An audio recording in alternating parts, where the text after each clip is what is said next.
অনুষ্ঠান শেষে পুলিশের আইজি হাসান মাহমুদ খন্দকার পুঁজিবাজারে সোমবারের ভাঙচুরের ঘটনাকে উদ্দেশ্যমূলক উল্লেখ করে বলেন, কোমলমতি শিশু কিশোরদের ব্যবহার করা হয়েছে এ ঘটনায়। যারা এসব ঘটিয়েছে তাদের খুঁজে বের করে আইনের আওতায় আনা হবে। কোমলমতি শিশুদের ব্যবহার করা হচ্ছে, এটা তো ব্যবহার না, এটা অপব্যবহার। এবং আমরা এটা দেখছি, আমার মনে হয় কেউ উদ্দেশ্য প্রণোদিত ভাবে আইন শৃঙ্খলা পরিস্থিতি অবনতি ঘটানোর জন্য এটা উদ্দেশ্য প্রণোদিত ভাবে করছে। ঢাকা এবং চট্টগ্রামে যে খেলাগুলো অনুষ্ঠিত হবে এবং এই খেলাকে কেন্দ্র করে বিভিন্ন ধরনের নিরাপত্তামূলক আমাদের যে দায়িত্বগুলো আছে আমরা এগুলো ভালোভাবে পালন করতে পারবো। পুলিশ প্রধান আরো বলেন, বিশ্বকাপ ক্রিকেটকে ঘিরে ঢাকা ও চট্টগ্রামের যে কোনো ধরনের পরিস্থিতি মোকাবেলায় আইন শৃঙ্খলা বাহিনী সতর্ক প্রস্তুত রয়েছে। মাহমুদুর রহমান, এটিএন বাংলা, সিদ্ধিরগঞ্জ, নারায়ণগঞ্জ। এদিকে বিশ্বকাপে রাজধানী নিরাপত্তা নিশ্চিত করতে কঠোর নজরদারিতে থাকছে চিহ্নিত সন্ত্রাসী ও কালো তালিকাভুক্তরা। খেলোয়াড়, কর্মকর্তা ও বিদেশি অতিথিদের নিরাপত্তা বিষয়ক মহড়া শেষে ঢাকা মহানগর পুলিশ কমিশনার বেনজির আহমদ একথা জানান। বিশ্বকাপের জন্য 12 ফেব্রুয়ারি থেকে নগরীর নিরাপত্তা 2 স্তরে নিশ্চিত করা হবে বলেও জানান তিনি। আব্দুল্লাহ হীরার রিপোর্ট।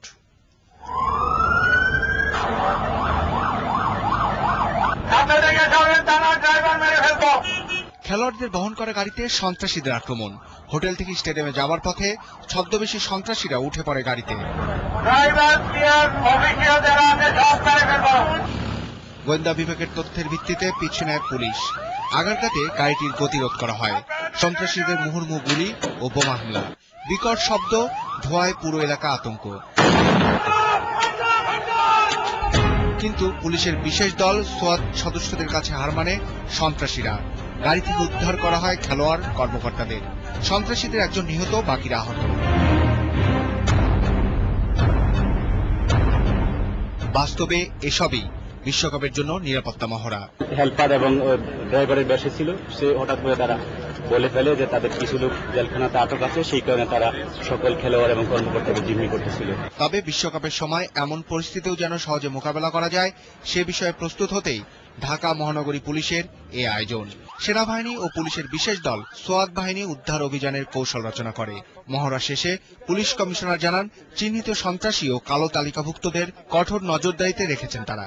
ক্রিকেট উপলক্ষে যে সমস্ত টিমস আসবে, গেস্টস আসবে, ম্যাচ অফিসিয়ালস আসবে, দর্শক আসবে, মিডিয়া কর্মী আসবে, এদের জন্য তো আমরা একটা ব্যবস্থা আছে। এর পাশাপাশি আবার সমগ্র ঢাকা শহরকেও একটা নিরাপত্তা ব্যবস্থার মধ্যে আনা হবে। খেলোয়াড় ও কর্মকর্তারা যেসব হোটেলে উঠবেন, পাশাপাশি বিদেশি দর্শকরা যে হোটেলগুলো বেছে নিচ্ছেন সেগুলোকেও নিরাপত্তার আওতায় আনা হচ্ছে। আর তা 12 ফেব্রুয়ারি থেকে নিশ্চিত করা হবে। Abdullah Hira, ATN Bangla, Dhaka. Power energy drinks, বিশ্বকাপ প্রতিদিন।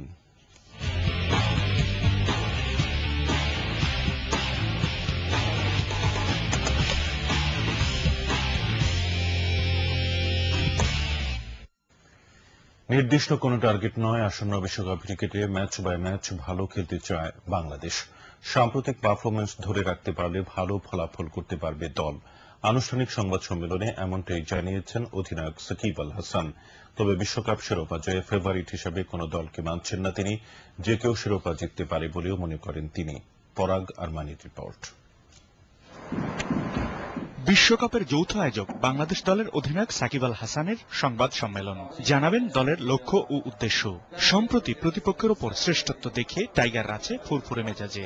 দলকে নিয়ে বড় কিছু আশা করতেই পারেন সাকিব, তবে নিজেদের ভালো খেলার পাশাপাশি চাইলেন দেশবাসীর দোয়া। আশা করব পুরা দেশের সবাই আমাদেরকে সাপোর্ট করবে এবং আমরা যে পারফরমেন্সটা কন্টিনিউ করতেছিলাম রিসেন্টলি 2টা সিরিজে, ওটাই আমরা কন্টিনিউ করতে পারলে আমার ধারণা আমরা খুব ভালো অবস্থায় যেতে পারবো। তো আমরা ফার্স্ট ম্যাচের দিকে ফোকাস করতেছি সবাই এবং লুকিং ফরওয়ার্ড টু ইট।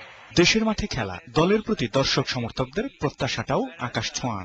আশ্বস্ত করলেন সাকিব, ভেঙে পড়বে না বাংলাদেশ, খেলবে নিজেদের সেরা খেলাটাই।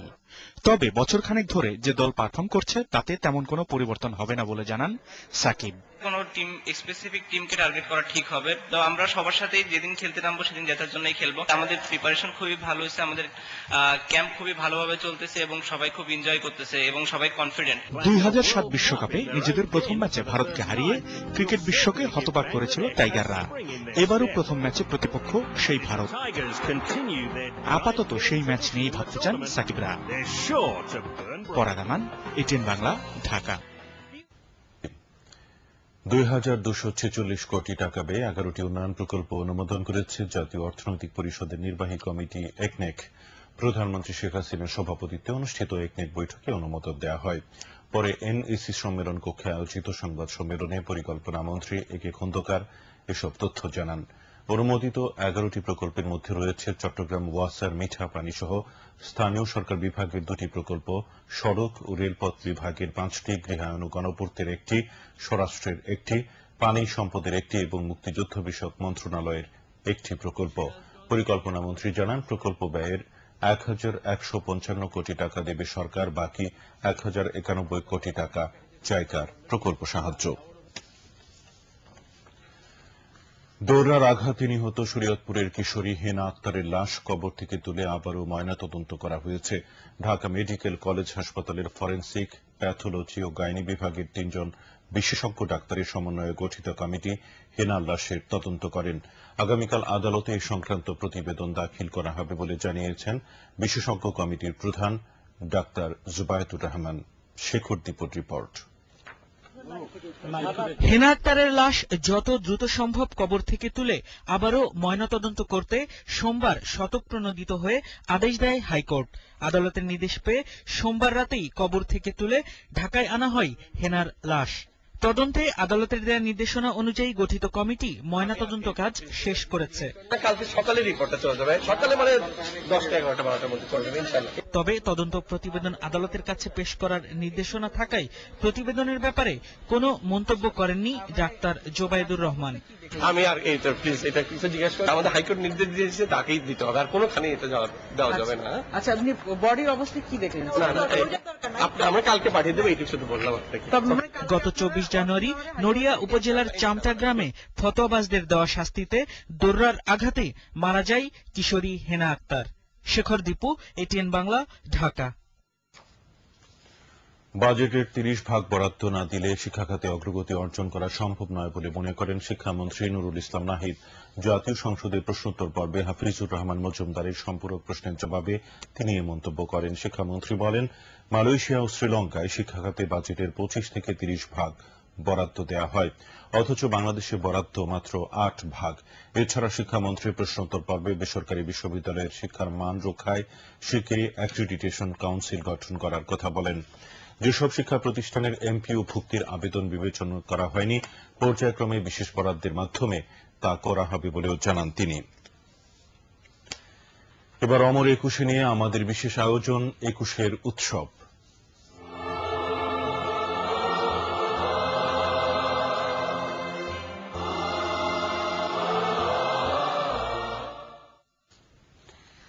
ছেষট্টিটি নতুন বইয়ের প্রকাশনা আর রবীন্দ্রসঙ্গীতের সুরমূর্ছনায় পার হল বইমেলার 8ম দিন। শিক্ষার্থীদের পদচারণায় মুখরিত ছিল মেলা প্রাঙ্গণ। আরো জানাচ্ছেন রাহাত মিনহাজ।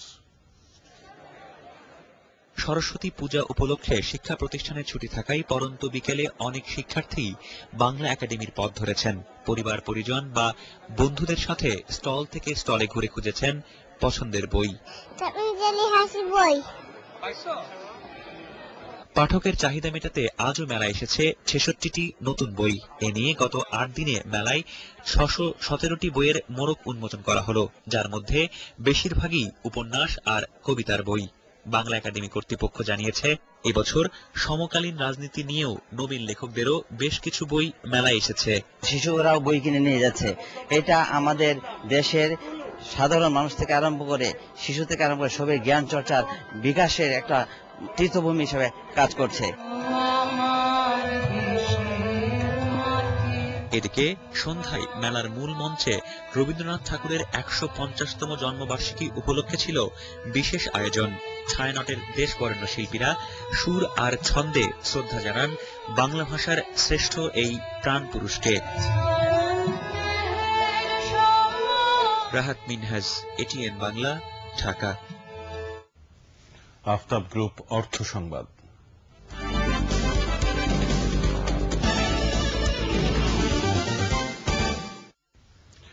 রাজধানীর হাজারীবাগের ভাগলপুর বস্তিতে অগ্নিকাণ্ডে ক্ষতিগ্রস্তদের মধ্যে আর্থিক সহায়তা দিয়েছে এক্সিম ব্যাংক। এ সময় ক্ষতিগ্রস্তদের প্রত্যেককে 10,000 টাকা করে দেওয়া হয়। সংসদ সদস্য ব্যারিস্টার শেখ ফজলে-নূর তাপস, এক্সিম ব্যাংকের vice chairman Abdul Mannan, audit কমিটির চেয়ারম্যান নুরুল ফজল বুলবুল, পরিচালক আলতাফ হোসেন, নুরুল আমিন ফারুক, ব্যবস্থাপনা পরিচালক কাজী মশিহুর রহমান এ সময় উপস্থিত ছিলেন।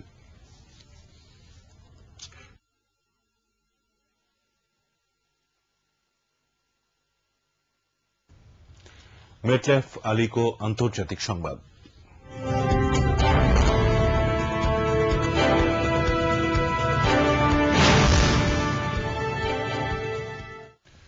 মিশরের সংবিধান সংশোধনী প্রস্তাবনা কমিটির নাম ঘোষণা করেছেন প্রেসিডেন্ট হোসনি মোবারক।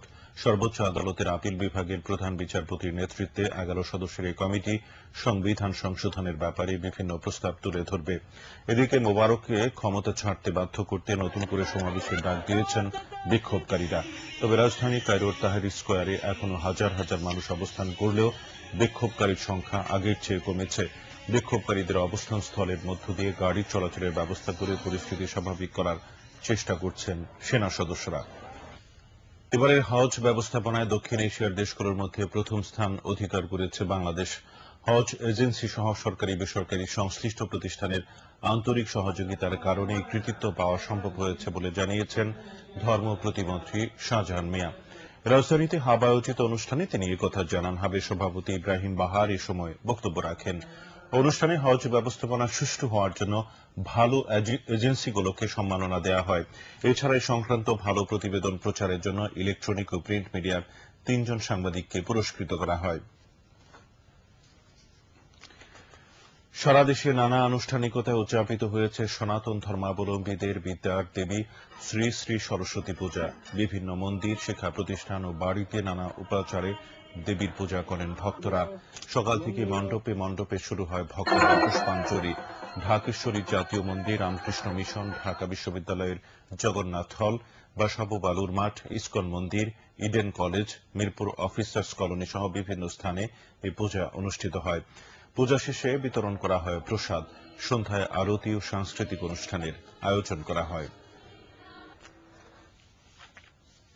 এবার পার্টেক্স খেলার খবর।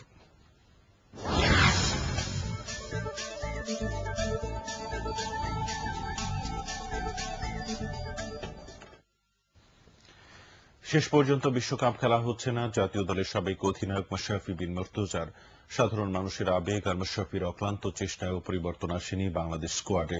খেলোয়াড় পরিবর্তনের শেষ দিনেও বিসিবি কার্যালয়কে ঘিরে বিক্ষোভ করেন সাধারণ মানুষ।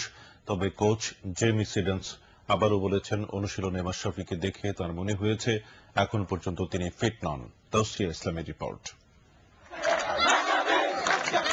শেষ দিনে হলেও দলে ঢুকবেন পেসার মাশরাফি বিন মুর্তজা, এমনটাই আশা করেছিলেন তার ভক্তরা। তাই বিক্ষোভ আর অবস্থান ধর্মঘট পালন করেন তারা বিসিবি কার্যালয়ের সামনে। তবে মাঠের ভেতরের পরিস্থিতি সম্পূর্ণ ভিন্ন। এদিন সিডন্স বলেন, মাশরাফিকে এখনো নেটে পুরো 10 ওভার বল করতে দেখেননি তিনি, আর তাই তাকে ফিট মনে করার কোনো কারণ নেই। Fit Mash is our number one pick bowler. But he's not fit, or he's not picked at the moment, so we can't have him. He may be getting fitter. A long way down the track for Mash to be match fit. One game we're bowling for 5 overs today, only 5, not 10. রোববার গণমাধ্যমকে দেওয়া সাক্ষাৎকারে মাশরাফি প্রসঙ্গে সিডন্সের করা মন্তব্যের জবাবে মঙ্গলবার পত্রপত্রিকায় এই পেসারের বক্তব্য নিয়ে মাশরাফি তাকে ভুল বুঝেছেন বলে জানান কোচ। সিডন্স মনে করেন, খেলতে না পারার দুঃখ থেকেই অনেক কথা বলেছেন Mashrafe. In his heart, I know his heart's broken because he can't play. And I felt sorry for him like anyone else, like all of you guys. তবে দলে না থাকলেও নেটে বোলার হিসেবে অনুশীলন চালিয়ে যাবেন বলে জানান মাশরাফি। প্র্যাকটিস যদি টিম থেকে বলে এসে করতে তো অবশ্যই করব, আর নেটে তো বোলিং করছি, আগেও যেভাবে করতেছিলাম করব। এদিন অবশ্য কোচের সাথে উত্তপ্ত বাক্য বিনিময়ের কথা ছড়িয়ে পড়লেও মাশরাফি জানান, এর মাঝ দিয়ে দুজনের মধ্যে ভুল বোঝাবুঝির অবসান হয়েছে। তাওসিয়া ইসলাম, এটিএন বাংলা, ঢাকা। এই ছিল এখনকার মতো সংবাদ। ইউসিবি সংবাদ শিরোনাম জানিয়ে দিচ্ছি আরেকবার। গণশুনানি ছাড়াই খুচরা পর্যায়ে বিদ্যুতের দাম 5% বাড়ালো এনার্জি রেগুলেটরি কমিশন। 1 ফেব্রুয়ারি থেকেই কার্যকর।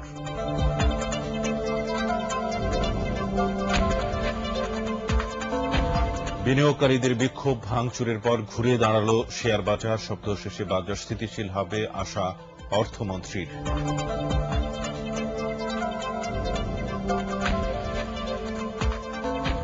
বেতার তরঙ্গের জন্য 14,000 কোটি টাকা সরকারকে দিতে হলে কল রেট